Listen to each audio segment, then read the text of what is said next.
नमस्कार, मैं रघुनाथ प्रसाद आज चर्चा कर रहा हूँ भारत के सेंट्रल यूनिवर्सिटीज़ में असिस्टेंट प्रोफेसर, एसोसिएट प्रोफेसर और प्रोफेसर के जो सैंक्शन पोस्ट हैं उनके विरुद्ध एससी, एसटी, ओबीसी और जनरल कैटेगरी के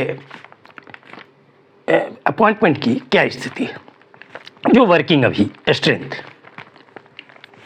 तो सबसे पहले मैं एससी कैटेगरी का बतलाऊं कि इनमें प्रोफेसर के पद पर 96 लोग हैं और जो इनके लिए सैंक्शन है वो 7.1% है उसके विरुद्ध, जबकि हम सभी जानते हैं कि रिजर्वेशन 15% है। एसोसिएट प्रोफेसर के सिर्फ 231 हैं, ये परसेंटेज में 8.2% है, और असिस्टेंट प्रोफेसर का 1421 पद है और इनका जो परसेंटेज है 18.8%। जहाँ तक शेड्यूल ट्राइब का सवाल है, इनका रिजर्वेशन का परसेंटेज केंद्र सरकार की सेवाओं में 7.5% है और इनकी जो स्थिति है प्रोफेसर में इनके सिर्फ 22 लोग हैं जो 1.6% है, 69 लोग हैं एसोसिएट प्रोफेसर में जो 2.4% है और असिस्टेंट प्रोफेसर में 625 हैं जो 4.7% है। अदर बैकवर्ड क्लासेस का रिजर्वेशन के अनुसार 27% होना चाहिए। इसमें प्रोफेसर के पद पर सिर्फ 60 लोग हैं जो 4.47% है। एसोसिएट प्रोफेसर 187 हैं जो 6.6% है। असिस्टेंट प्रोफेसर 1901 है, इसका प्रतिशत 14.5% है। जहाँ तक वाइस चांसलर्स का सवाल है 45 में, ये भारत सरकार के द्वारा जो जवाब दिया गया है आंध्र प्रदेश के एक सांसद के प्रश्न के उत्तर में लोकसभा में, उसके आधार पर ये फिगर आपको मैं बतला रहा हूँ।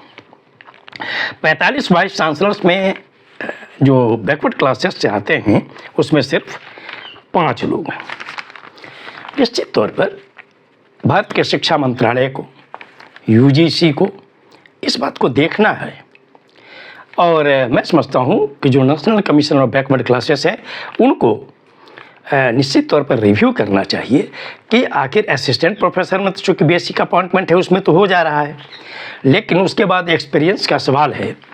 तो जो एसोसिएट प्रोफेसर और प्रोफेसर में जाना है उनके लिए निश्चित तौर पर मैं समझता हूँ कि इतने कम प्रतिशत में लोगों का होना एससी, एसटी, ओबीसी से यह साबित करता है कि अपॉइंटमेंट में कुछ ना कुछ बात तो ऐसी है जो हम लोग सोशल मीडिया वगैरह पे हमेशा देखते हैं कि उनके जो सिलेक्शन का प्रोसेस है उसमें जो कमेटी होती है उसमें वो लिखती है नॉट फाउंड सूटेबल।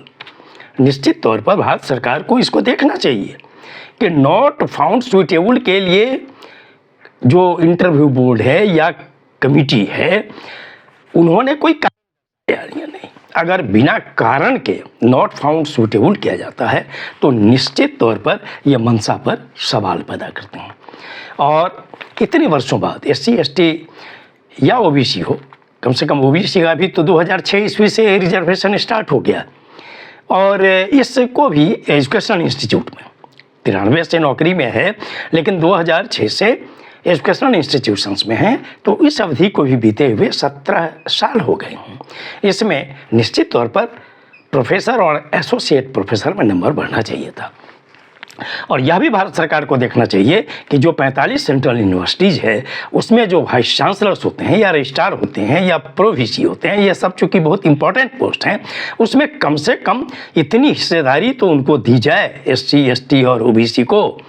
जो ओपन तो वैसे भी जो है एक्चुअली उसमें भी उनके लोग आने चाहिए, लेकिन ऐसा नहीं हो पा रहा है। इसमें बहुत गहन समीक्षा की ज़रूरत है और किन कारणों से ये ऊपर के पद भरे नहीं जा रहे हैं या वीसी वगैरह में नहीं लिए जा रहे हैं सोशल जस्टिस के लोग, इसका निराकरण किया जाना चाहिए।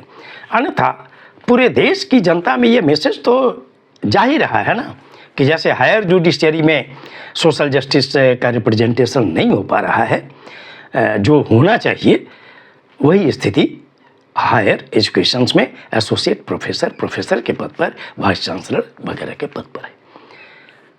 ये वीडियो आपको अच्छा लगा हो तो निश्चित तौर पर लाइक करें, शेयर करें। अब तक मेरे चैनल को आपने सब्सक्राइब नहीं किया तो सब्सक्राइब करें, बेल आइकन को टच करें ताकि मेरे हर आने वाले वीडियो का नोटिफिकेशन आपको तुरंत मिल जाए। आप सभी लोगों के लिए शुभकामना। धन्यवाद। जय